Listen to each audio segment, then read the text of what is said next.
Vamos ya con nuestra sección de salud. Ya tenemos con nosotros al urólogo Patricio Navarro. Bienvenido, gracias por acompañarnos. Muy bien. ¿Cómo estamos? Muy bien. ¿Y tú? Bien. Bueno, hoy vamos a hablar, porque claro, siempre hablamos de la menopausia, en este caso en las mujeres, pero aunque no se llama igual, pero es algo parecido, lo que en muchos casos nos pasa a los hombres, ¿no? Que es la andropausia, como se habla vulgarmente. Así es. El hipogonadismo de inicio tardío es una patología muy prevalente entre los varones adultos y cada vez más frecuente. Hay que explicar realmente, porque claro, es esa falta de hormona que en este caso a los hombres, ¿cómo nos afecta? ¿En qué sentido nos afecta? Bueno, tenemos afectación en todas las áreas de la salud, pero fundamentalmente en la esfera sexual. Tienes una disminución de la libido y a nivel general los pacientes normalmente sienten apatía, falta de deseo, poca capacidad para comenzar o terminar algunas cosas, y eso se refleja de forma muy llamativa en un subgrupo de pacientes, sobre todo en aquellos pacientes con factores de riesgo cardiovasculares como por ejemplo la diabetes o la obesidad. Pero hablamos de personas entre los 40 y los 50 años, que es cuando quizás uno lo achaca todo a la falta de ganas sexualmente, a problemas de erección, etcétera, etcétera, pero también afecta a muchas más cosas, ¿no? Sí, la edad bueno, comienza a partir de los 40, pero la edad más prevalente de los síntomas, donde aparecen más llamativamente los síntomas, a partir de los 60. Es una enfermedad nueva, digamos, nueva no porque haya aparecido recientemente, no, sino porque la sociedad demanda unas necesidades diferentes con el paso del tiempo. Ahora estamos aconteciendo pues ese varón de 60, 70 años que se separa, se divorcia, empieza con una mujer más joven y sus exigencias son diferentes. De ahí que estos pacientes empiezan a conocer unos síntomas que antes no tenían.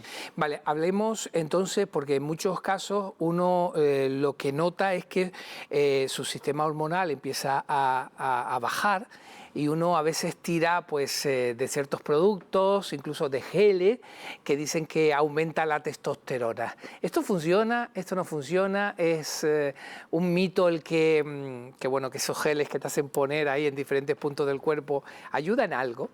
A ver, la testosterona solo se puede administrar de dos formas, o vía transdérmica o vía intramuscular, aunque existen unos pellets, que son unos fármacos que ponemos bajo la grasa, subcutáneos. La forma oral no existe. Sí existe en algunos sitios del mundo, pero la biodisponibilidad, la capacidad de la hormona de llegar a la sangre es muy errática, por lo tanto se ha dejado de usar prácticamente. En mi experiencia, que tengo algún que otro paciente anórquido, que significa que ya no tiene testículos por algún motivo, las fórmulas realmente son intramusculares porque son las que mejor funcionan. Tiene una vida media aproximada de entre 3 y 4 meses, los varones ya saben cuándo empiezan a necesitarlo, y las formas dérmicas, bueno, aunque hay diferentes presentaciones, pueden funcionar, pero el efecto es mucho más lento, mucho más tedioso, empiezan a conocer síntomas de efectos secundarios por el uso, etc.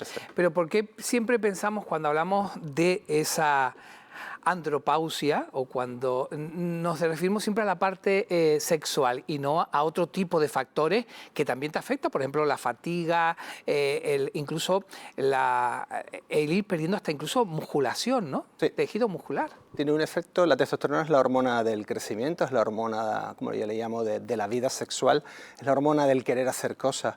Tiene un efecto muy importante sobre el sistema nervioso central, sobre el músculo, el hueso, el tejido adiposo. Es una hormona que afecta a cualquier órgano y tiene múltiples efectos secundarios el déficit de esta hormona, aunque en lo sexual parece que es lo más representativo, también tiene un efecto general. Por ejemplo, sobre el tejido adiposo, a largo plazo se ha demostrado que los varones disminuyen el índice de cintura, la talla de la cintura, con el uso prolongado de este tipo de hormona. Bueno, 24 meses, que son 2 años, cuando usas este fármaco, el tejido adiposo disminuye a nivel visceral, o sea, la grasa se acumula en las vísceras. La que llaman grasa mala, ¿no? Sí, la grasa no magra, y en el tejido adiposo subcutáneo. Sí. ¿Por qué nos cuesta tanto a los hombres reconocer que ya cuando cumplimos 40 años ya la cosa va cuesta abajo. No cuesta arriba, como debe ser o con la gente joven. Y nos cuesta, por ejemplo, ir a un profesional y a contarles, oye, nuestro problema, porque a pesar de que hay información y que ya somos más abiertos, todavía cuesta, sobre todo, en esa parte de nuestra vida. Bueno, se trata de aceptar ciertos déficits o carencias que son... ¿Aceptar la edad? Aceptar la edad para empezar, ¿no? Y sí, nos encontramos con muchas resistencias en urología para aceptar ese tipo de condiciones. Ya para hacerse una analítica les cuesta carros y carretones, ya aceptar luego la interpretación de esa analítica y la necesidad de un tratamiento de al menos 4 o 6 meses, un año, a veces 24 meses, pues aún les cuesta aún más, ¿no? La edad, chico, cuando se cumple años, aquí todo se va notando. También me gustaría aprovechar porque has contado cosas muy importantes. Por ejemplo, la grasa visceral, que sí es cierto que a muchos nos preocupa. Cuando vas cumpliendo edad, vas al gimnasio, te puedes pegar todas las horas del mundo, pero esa grasa visceral es la que te cuesta muchísimo abandonar. Entonces, con estos tratamientos que son exteriores, por ejemplo, lo de el frotarte, como digo yo, la hormona en los hombros, ¿funciona o no funciona? A ver, hay pocos... en medicina hay una evidencia, hay un nivel de evidencias en función de los trabajos que hay hechos, ¿no? El mayor nivel de evidencia posible se llaman ensayos clínicos aleatorizados. De esos existe solo uno a nivel de esta hormona que yo conozca, según la guía europea del 2025. Y, a ver, no produce un efecto mágico, sí que produce un efecto favorecedor de la pérdida de grasa, pero evidentemente si no haces deporte, si no te cuidas, si no tienes una dieta adecuada, la hormona no hace un milagro, evidentemente. ¿Y qué pasa con la gente, con los diabéticos, por ejemplo? Creo que afecta mucho más, ¿no? O ellos lo notan aún más. Sí. Esas pocas ganas de practicar el acto. Sí, la diabetes sí que ha demostrado que aumenta la resistencia periférica a la testosterona, por decirlo de una forma sencilla, y sí que ha demostrado que en el paciente diabético tiene un efecto diferente al no diabético. Sí me gustaría hacer hincapié en que este tipo de tratamientos debe hacerse de forma controlada por un profesional, porque hay ciertas contraindicaciones muy importantes y hay ciertos efectos secundarios también que deben ser vigilados.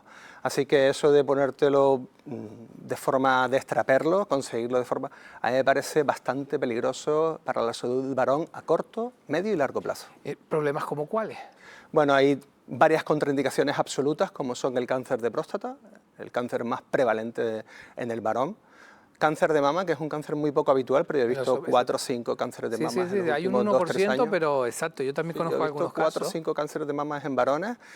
La policitemia, que es el aumento de la hemoglobina, el que se pone testosterona sabe que puede estar expuesto a un mayor índice de fenómenos tromboembolicos, o sea, de tener algún tipo de enfermedad vascular, trombosis, que conocida. Bueno, pues por eso nosotros tenemos nuestra sección de salud, que sepan que las cosas controladas por profesionales. Deben ser.